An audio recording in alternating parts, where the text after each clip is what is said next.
Assalamualaikum warahmatullahi wabarakatuh. Perkenalkan, nama saya Lady Septimutari, NIM 18040704046. Di sini saya akan memaparkan hasil pekerjaan saya, yaitu mereview jurnal. Jurnal yang saya review yaitu berjudul Study of the Right of Recipe Against States Sovereignty Case Study Indonesia, yang dituliskan oleh Maria Maya Lastari pada tahun 2017. Nah, pada jurnal tersebut membahas mengenai hak-hak kapal asing terhadap kedaulatan negara. Negara kepulauan adalah negara yang seluruhnya terdiri atas satu atau lebih kepulauan dan dapat mencangkup pulau-pulau lain. Nah, Indonesia telah memenuhi syarat sebagai negara kepulauan yang ditetapkan dalam pasal 46 Konvensi Hukum Laut 1982 karena ditentukan oleh faktor sejarah dan keadaan geografisnya yang menunjukkan adanya hubungan yang erat antara pulau-pulau dan perairan-perairan. Negara Indonesia juga beserta negara Filipina merupakan negara yang pertama kali mengklaim konsep negara kepulauan, membuat peraturan tentang laut kedaulatan, dan menyatakan semua perairan untuk laut kepulauan mereka. Dan akhirnya pada tahun 1982, hasil dari konferensi PBB menyetujui dengan konsep tersebut, yaitu konsep negara kepulauan. Awalnya, klaim yang dilakukan oleh negara tersebut masih bersifat sepihak dan belum diakui oleh dunia internasional. Untuk itulah Indonesia mulai memperkenalkan konsep negara kepulauan ke seluruh dunia. Pada tahun 1958, bermunculan beberapa negara yang mengklaim sebagai negara kepulauan seperti negara Karibia, India, dan lain-lain. Nah, konsep kepulauan menjadi terkenal dalam kasus perikanan Inggris Norwegia pada tahun 1951. Pun 4 hak negara ketiga atas kepulauan perairannya harus dihormati oleh negara kepulauan yang merupakan hasil dari konsensus antara negara kepulauan dengan negara pengguna. Antara lain yaitu yang pertama, negara kepulauan harus menghormati hak yang dinikmati oleh negara ketiga yang berasal dari perjanjian dalam pasal 51 ayat 1 UNCLOS 1982. Yang kedua, negara kepulauan harus mengakui hak penangkapan ikan tradisional dan kegiatan sah lainnya. Negara-negara tetangga yang berbatasan langsung di daerah-daerah tertentu jatuh di perairan kepulauan. Syarat dan ketentuan untuk pelatihan case dan hak dan aktivitas tersebut termasuk sifat, luasnya, dan bidang yang mereka terapkan harus atas permintaan dari negara yang bersangkutan, diatur oleh perjanjian bilateral antara mereka.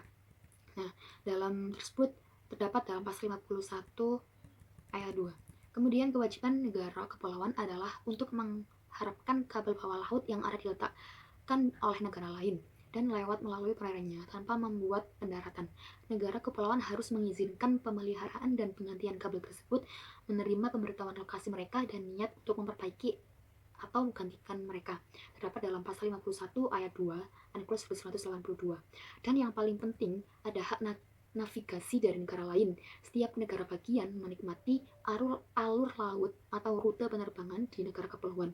Keistimewaan dari rezim ini adalah ketika negara kepulauan tidak menentukan alur laut atau rute penerbangan, itu akan menerapkan rute normal atau setiap jalur yang dipertimbangkan biasanya masing-masing dari negara pengguna. UNCLOS 1982 telah memberikan seperangkat ketentuan yang mengatur hak lintas asing di perairan suatu negara. Terdapat setidaknya 3 jenis hak lintas, yaitu lintas damai, lintas transit, dan lintas alur laut kepulauan. Perairan internal, laut teritorial, selat internasional, dan perairan kepulauan adalah ruang laut di bawah kedaulatan teritorial negara pantai. Negara kepulauan berkewajiban untuk memastikan hak-hak pengguna negara untuk melewati zona laut suatu negara kepulauan. Zona tersebut yaitu hak lintas damai di laut teritorial, jalur garis laut kepulauan di kepulauan perairan, dan hak lintas transit di selat. Setelah ditetapkan, navigasi ini hanya dikenakan pada negara kepulauan yang memiliki zona perairan kepulauan. Nah, semua negara pengguna dapat menikmati bagian ini. Ketika negara kepulauan tidak menetapkan bagian garis laut kepulauan itu, semua rute normal yang sudah lama ada di wilayah itu.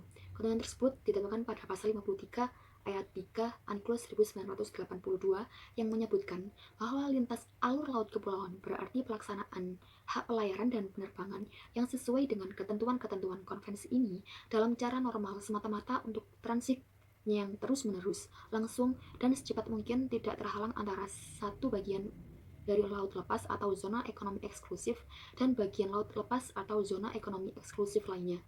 Indonesia saat itu adalah satu-satunya negara di dunia yang menerapkan alur laut atau rute penerbangan, yang memiliki 3 alur laut atau rute penerbangan. Adapun perselisihan pawean antara Indonesia dan Amerika Serikat pada tahun 2003 yaitu kasus yang terjadi karena perbedaan interpretasi antara konsep rute normal dengan interpretasi Indonesia yang telah menyediakan jalur kepulauan garis laut. Orang Amerika menganggap itu karena Indonesia tidak menyediakan garis alur laut kepulauan timur barat.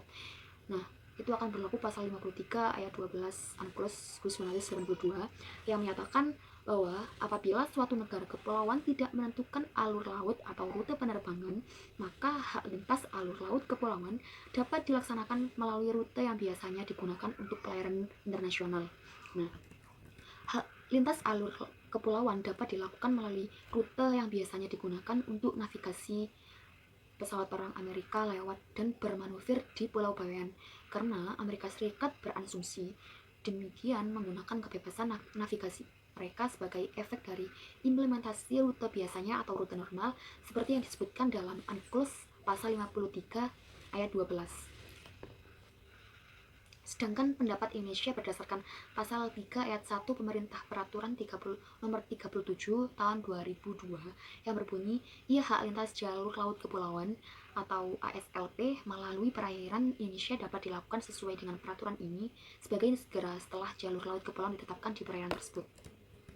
Jadi tindakan orang Amerika dapat memerangi manuver di Pulau Bawean merupakan pelanggaran terhadap kedaulatan teritorial Indonesia dan dapat mengganggu keselamatan dan keamanan penerbangan sipil. Tuan jalur laut kepulauan juga akan menutup status pengguna apapun alasan untuk menggunakan rute biasanya atau rute normal di Selat Indonesia. Begitu juga dengan penunjukan ini akan memudahkan untuk memantau semua kapal yang lewat, karena menyebabkan negara pengguna juga memiliki kewajiban untuk mematuhi aturan dan perjanjian tata cara melewati alur laut kepulauan. Masalah nyata alur laut kepulauan di Indonesia bukan pada masalah teritorial, tapi ketidakmampuan untuk meningkatkan kedaulatan.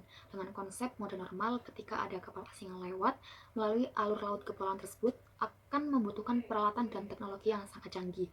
Karena ketika kapal menggunakan hak lintas jalur laut kepulauan, maka tidak akan ada kewajiban untuk memberikan laporan, sehingga dibutuhkan radar dengan teknologi tinggi di setiap alur laut kepulauan atau rute penerbangan untuk memonitor lalu lintas kapal yang lewat di jalur laut alur kepulauan. Pemerintah Indonesia harus mempercepat penetapan zona meliputi air daratan, air teritorial, dan air kepulauan, sehingga wilayah batas yang dikenal di mana ada hak navigasi laut negara bagian lain. Dapat disimpulkan bahwa perairan internal, kemudian laut teritorial, selat internasional, dan perairan kepulauan adalah ruang laut di bawah kedaulatan teritorial negara pantai. Semua hak kapal asing dan kewajiban negara kepulauan telah diatur dalam Konvensi Hukum Laut UNCLOS tahun 1982. Oleh karena itu, di setiap masing-masing zona terdapat rezimnya tersendiri, sehingga meskipun hak kapal asing telah diberikan oleh UNCLOS 1982 untuk itu, semua negara pengguna bukan berarti mereka bisa berlayar dengan bebas, namun ada kewajiban yang harus dipatuhi dengan melewati hak kapal asing yang tidak boleh mengganggu kedaulatan wilayah dan kedaulatan hukum Indonesia sebagai negara kepulauan.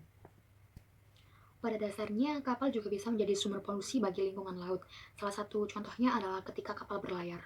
Nah, kapal masih bisa menyebabkan polusi meskipun kapal tidak membuang sesuatu ke laut atau tidak ada kecelakaan, tapi masih mencemari laut dalam bentuk polusi udara. Menurut saya juga, jurnal tersebut tidak mencantumkan kasus kapal asing secara spesifik, di mana dalam jurnal tersebut mencantumkan contoh kasus yang terdapat di Pulau Bawean pada tahun 2003, yaitu kasus yang dicantumkannya juga belum lengkap dan hanya sebagian saja, serta tidak memaparkan penyelesaian dari kasus tersebut.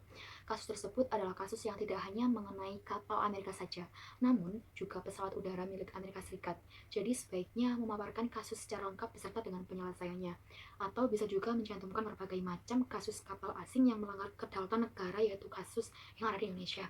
Contohnya seperti kasus kapal maritim Malaysia yang melanggar wilayah kedaulatan Indonesia pada tanggal 3 April 2019, kapal Cina, dan kasus-kasus lainnya yang dapat dicantumkan dalam jurnal tersebut sehingga pembaca dapat memahami secara mendalam.